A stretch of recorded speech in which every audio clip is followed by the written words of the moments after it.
Alrighty, here we go.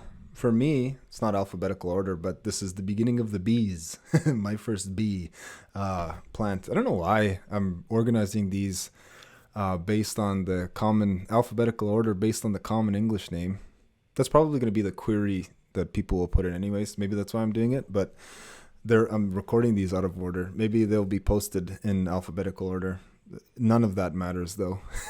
I guarantee you I'll get to like H and I'll just start doing anything. The Latin name is Arctostaphylos Uva-ursi, and it is, we call it Binekobiihns. So what that word is describing is it's one of those plant names that are acknowledging a special connection that plant has to another creature, of which I've been told, and I completely submit to this idea. It is absolutely outrageous that every single plant has a creature that it has a special relationship with, and the name of the creature and the name of the plant, that connectedness can be found within the names. So Bine is a spruce grouse. And just a little bit of a distinction here, ruffed grouse, we call them Baapaashki. And what that word is describing is Baapa is like when something is being pounded. Like a lot of people will call ash, and we pound ash trees to separate the rings of the tree to make thin wooden splints for baskets. And there's another tree called Baapaashki or Baapaashki. That's another splinting tree that we would use. That's balsam fir. Or even a woodpecker is Baapaase. Baapa is when something is being pounded, and so ruffed grouse is the species of grouse that will drum with its wings.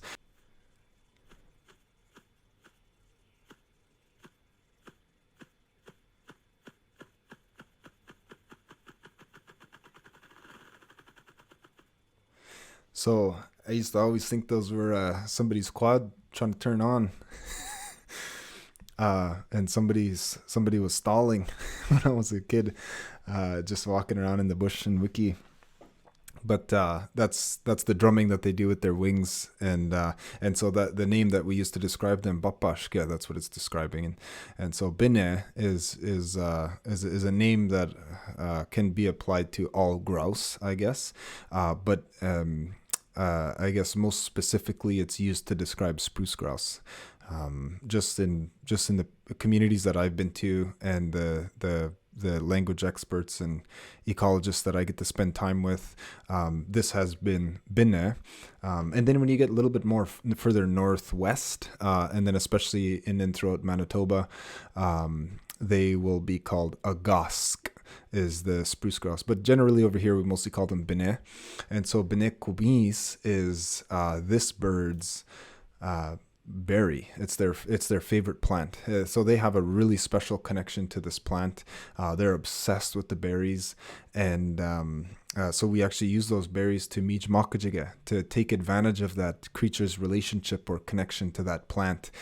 And so that connection and that relationship is acknowledged in the name of the plant, Binekobiihns. It's a really, really, really common plant. It's an evergreen as well, so it's green all year. You can find it any time of the year, anywhere, and generally it's going to be ever bearing as well. That is, if the Bine does not get to all of the berries before you. And so this is a really amazing display or opportunity to understand those plant creature connections, because generally when we're talking about those plant creature connections, what is most strongly remembered is those that we used to hunt with. So for moose and deer, those that we used to fish with, to wash our nets with sturgeon and megos, the rainbow trout. And then but one of the things that we can sometimes forget between those animal creature connections is that it's not always mammals, or it's not always fish, or it's not always about food, but this projects outwards to birds as well. Birds have really special relationships to so many different plants, and this is an example of that. There's so many of those that we get to go through, yeah, Binekobiihns is the bearberry, Arctostaphylos Uva-ursi. This is also like one of the most amazing kidney medicines, the most amazing kidney medicine. We've used it for everything from interstitial cystitis to dialysis patients and all different types of stones. It's really a remarkable kidney medicine to help heal from the damages that diabetes has done. There's really just no singing its praises enough. It's always used in our smoke medicines too, to help motivate our lungs, to help bring up the pollutants that are in our lungs, to expedite your lungs' natural modality of healing, to make that all happen faster, and so to help get water out of your lungs. So we could use this like to just Pkwenezagan in our homes, to like smudge our homes, to keep our lungs always moving. And so you got to think about the like Anishinaabe life, living here before, my house is fueled by the heat. To heat my house, I use propane, connected to the city. And, there's no, you think of Anishinaabe 500 years ago, the only way that you would heat your home is with fire. And with fire comes smoke, and that smoke accumulates inside of your lungs. And so a little bit of this utilized on a regular basis to help motivate and keep your lungs cleaning themselves at a faster pace, to prevent that from settling in the deepest, darkest depths of your lungs. So this is a really important medicine that is utilized like every single day. And so sometimes it's just put right in the pipe. And in fact, according to archaeology, the more of this that you look, when you're looking at and analyzing the plants that are, and the plant residual matter that's left inside of pipes that are found all over North America, this is probably the most popular or common plant to find in the largest quantities inside of each pipe. So this is a really, really important plant. One thing that I did want to say too is that a lot of people will call it Apaakozigan. Okay, so Apaakozigan, what that word is describing is the mechanism by which Bearberry or Binekobiihns will work. So like Pakwan is a roof, and that roof protects you from the rain that's coming down. And so, to close the door,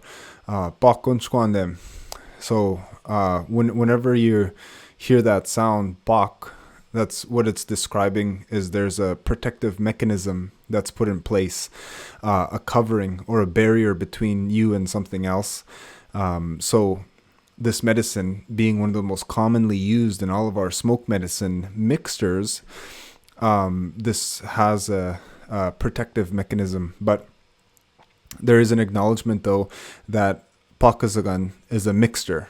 Apaakozigan is not just talking about the one thing. That entire mixture is designed to protect you or to cover you from something. So hence its use in our smoke medicine, or hence its use when we are hunting, to use it to protect ourselves from the animals being able to see us. So Apaakozigan is a tool that covers you, protects you when you're hunting, and that is a mixture that's made up of 35 different plants. It's not just the one thing. So Apaakozigan is to cover with the intention of protecting, I guess. But it's important to know that Apaakozigan is a mixture and is not just describing the one plant. This smoke medicine mixture, which is generally 35 different species of plants all mixed together, you use all different types of barks and you mix it all. What's interesting about this Pkwenezagan is that when it's all reduced, when that medicine is created, that giant mixture, you cannot really positively identify any of the plants that are in there. It's just a gray, grayish, brownish mass of like this kind of fluff, just matter, except for Bearberry, because the proper processing technique to adding Bearberry to that smoke medicine, or adding Binekobiihns to that smoke medicine, is you just crush it. You don't pulverize it like some of the other things. You just crush it. And when it's just crushed and you're looking at this giant mass of just grayish, brownish mixture of 35 different plants, the only actual plant that you could positively identify by looking at everything all together all at once would be Binekobiihns. And so what people will say is, here's Apaakozigan, and you'd look at that mixture and you'd say, hey, there's I know that plant. And then when you're walking around outside, you say, hey, that's what was inside of Apaakozigan. And then eventually that turned into, hey, look at that plant. That's Pkwenezagan. And what you're literally calling that plant is a mixture. So the same mistake happens with Kinnikinnik. Kinnikinnik being a Lenape word that is describing mixture as well, according to the Lenape folks that I've reached out to. It just means mixture. And so the same mistake is being projected onto Kinnikinnik. But you get Nishnaba looking at this plant and saying, hey, look, Kinnikinnik, or is that Kinnikinnik? And it is, but it's not. The name of this plant is Binekobiihns, talking about that special connection to that bird. And Kinnikinnik means mixture. Apaakozigan means mixture. And so one of the reasons why I really wanted to create a resource like this is to look at all of these different plants and identify some of these mishaps and mistakes and correct them, to give us the opportunity to be able to say, hey, I know what this is. This is Binekobiihns, and the reason why it has that name is because it shares a really special relationship to Bine, the spruce grouse. And if I understand that connection and that relationship, my opportunity to live in this part of the world is enhanced, because to be able to access this important food source, I could take advantage. I could meet Apaakozigan and get the food that I need to survive in this part of the world much easier. So again, if you wanted to learn more about this, I have full-blown, like especially with the kidney issues, healing the damage done by diabetes. These sessions you could get on our Patreon, as well as going through each of these plant creature connections. And one of the things that I wanted to say too is, like, when I go through these, I'm not just, pulling this out of thin air or just repeating what I've heard. For everything that I teach, and I have to be able to have witnessed it or seen it. So I'm never going to share connections that I don't have experience with. And so there is something really special about Binekobiihns and Bine, and with all of those other plant creature connections, and with all of the kidney medicine that I talk about. These are all experiences that I've had and that I'm sharing, as well as a way to kind of validate this with some of the science that has been done, preclinical and not very strong science, but science nonetheless, I guess. But what we have is, just thousands of years of anecdote and history of utilizing this as a source of medicine and as a connection, and so understanding the connections that this plant has to be able to enhance our ability to live here. So really, really important to remember and understand the names of plants and to recover them, and to understand why we call it Kinnikinnik and why we call it Pkwenezagan. So Binekobiihns, Bearberry, or Arctostaphylos Uva-ursi, a medicine that's used to create Pkwenezagan and Pkwenezagan and Kinnikinnik. Na, to miigać. Bama.